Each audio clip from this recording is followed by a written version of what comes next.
Last week I was on Daily Tech News Show. I got a chance to talk to Tom about some of the AI and music service stories that are out there. We particularly focused on some of the Spotify work that was out there about how they were taking a stance around AI music in the royalty pool.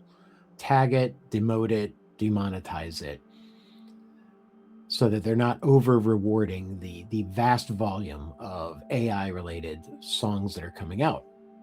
But at the same time, they announced a CLI agent that allows users to directly use AI inside of their library, outside of the typical search and other UI.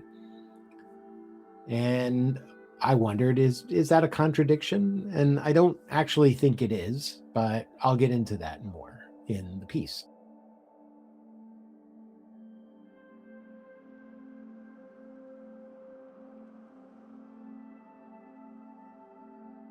Okay, so what struck me about this?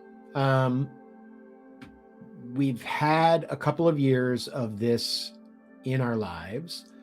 I don't think listeners ever particularly accepted AI music. I think what's really causing them to drop it now is that they are realizing they have been listening to AI copies or covers, and they're unappreciative. I think this goes with the general sentiment we're having right now around not having AI crammed down our throats.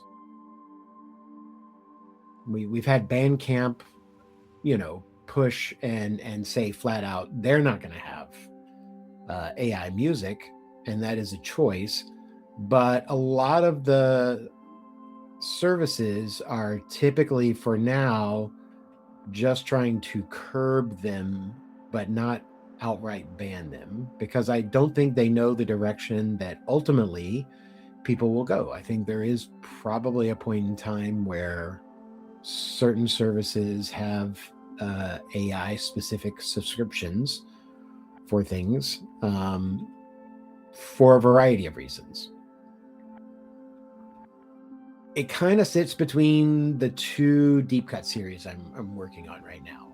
I'm in the middle of wrapping up the human layer. The third part of it comes out next Sunday. That's the final piece.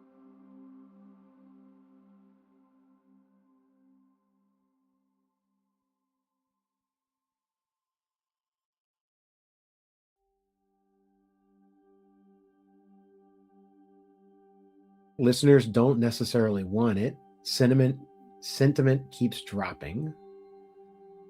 The industry is rebuilding the contracts around it.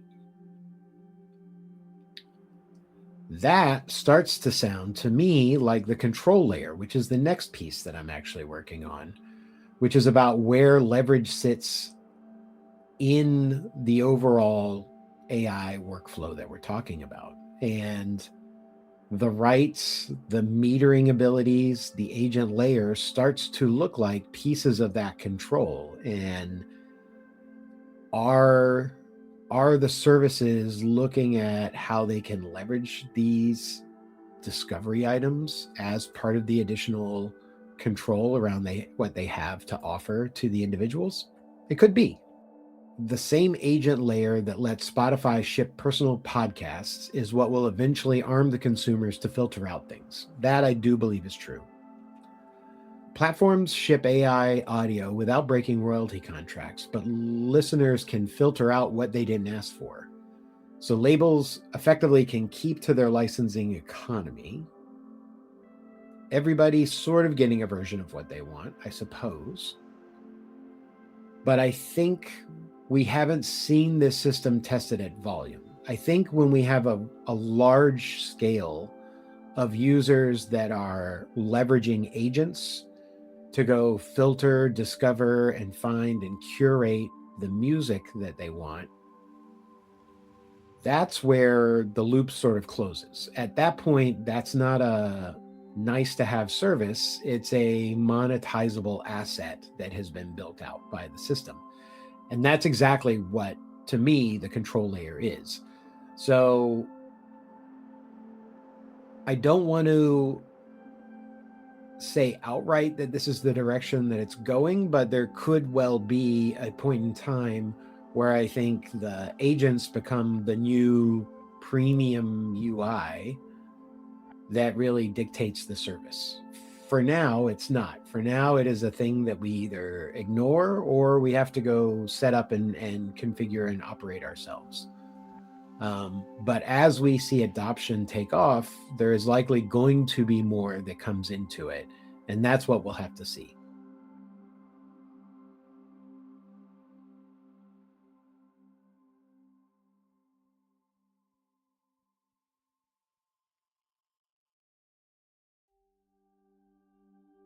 Talk to you soon.